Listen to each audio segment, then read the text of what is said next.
I mean, for those of us who grew up watching it, it was just one of those generation-defining shows.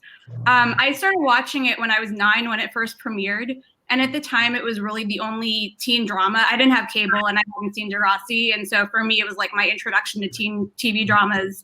And the other shows I was watching were like Saved by the Bell and sitcoms. But 90210 was obviously much edgier. It had an authenticity. It was talking about issues I really hadn't seen on other shows. And I was just obsessed with it. It was just the show everyone watched. I watched it every week with my mom, and we would actually take the phone off the hook so we wouldn't have any interruptions during the episode because that's how we later did for Melrose Place too. Amazing.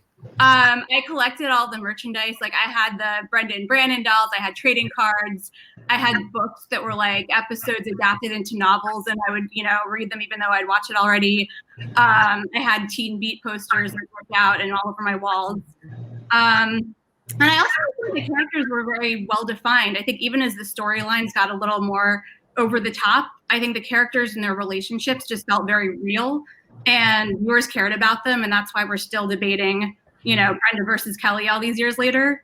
Right.